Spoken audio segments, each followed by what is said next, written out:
Assalamualaikum warahmatullahi wabarakatuh. Saya Izzah binti Abdul Rahman, A193811. Kumpulan sasa yang saya pilih adalah keluarga miskin papa. Mari bersama-sama kita menyelami kisah ibu tunggal ini. Akak dicerai suami akak tahun 2000. Tahun 2000, anak akak 8 orang.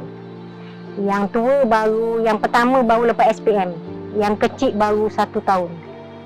Suami akak dah jatuhkan talak, dia pun pergi. Kemana akak nak bawa anak 88? Anak ni perlukan pelajaran, perlukan kehidupan. Akak ni dah tentu kehidupan akak macam ni, cakap. Dalam diri akak sendiri. Tak ada siapa yang bagi dorongan, semangat. Tak ada. Orang tak pandang kita. Kan kita baru lepas berpisah.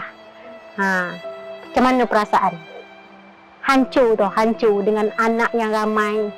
Kami selalu tak makan, itu perkara biasa kami. Tak sempurna hidup mandi dalam parit, cedok air dalam parit.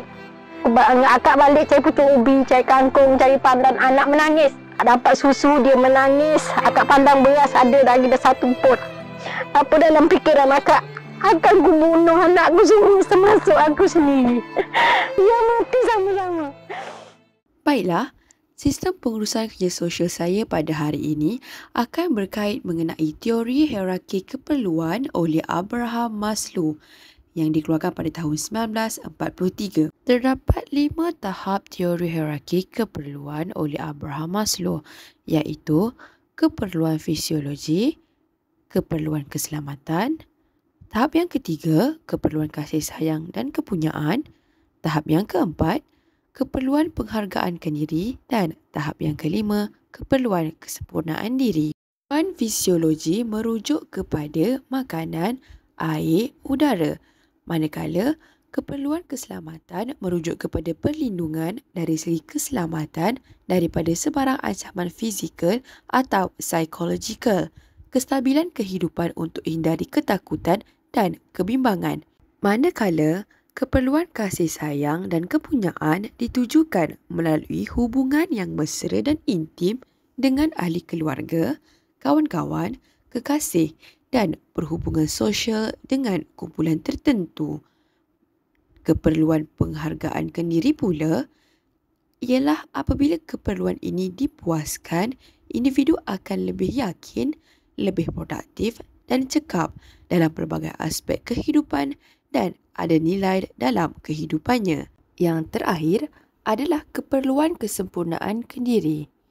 Ianya apabila keinginan seseorang itu tercapai, keperluan ini mendorong seseorang individu itu menjadi sesuatu yang unggul untuk mencapai ketenangan hidupnya.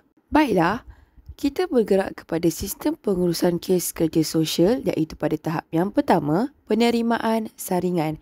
Pekerja sosial perlu menyemak dokumen kes yang dirujuk.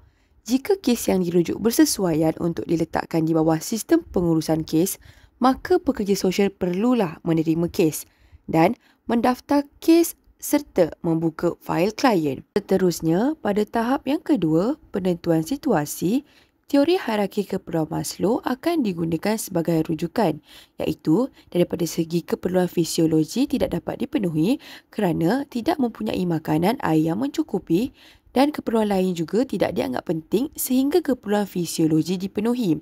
Keperluan keselamatan juga tidak dipenuhi kerana klien tidak mempunyai rumah untuk berteduh, tiada tempat yang selamat untuk klien tinggal bersama keluarganya setelah hilang tempat bergantung.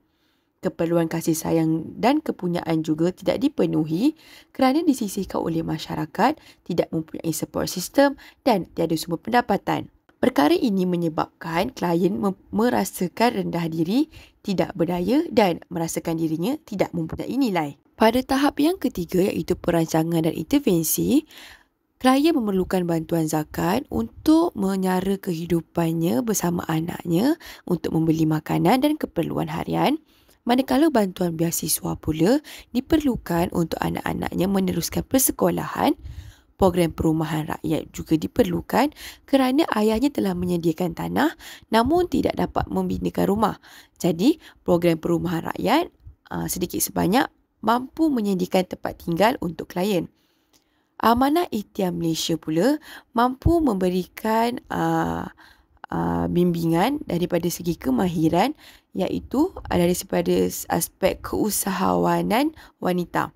Dan khidmat kaunseling juga perlu diberikan kepada klien sebagai support system. Pada tahap keempat pula, iaitu pemantauan dan penilaian, pekerja sosial perlu melaksanakan pemantauan kemajuan dan menyediakan laporan kemajuan.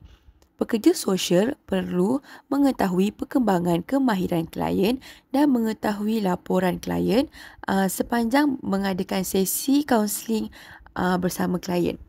Menilai kemajuan klien, iaitu pencapaian matlamat dalam selang tempoh yang telah ditetapkan, menyemak semula proses perancangan dan intervensi, menilai penamatan dari aspek kefungsiannya. Sekiranya klien tidak dapat berfungsi dengan baik, maka sistem pengurusan kes kerja sosial perlu diulang daripada tahap yang kedua sehingga proses penamatan. Dan yang terakhir sekali iaitu tahap yang kelima, iaitu tahap penamatan. Pekerja sosial akan memaklumkan kepada klien, keluarga mengenai penamatan. Pekerja sosial akan mengingatkan klien tentang rancangan masa depan yang telah dipersetujui serta menyenaraikan jaringan sokongan sosial yang boleh dirujuk bagi kes tersebut. Pekerja sosial akan menyediakan dokumentasi penamatan. Maka, fail ditutup. Sekian, terima kasih.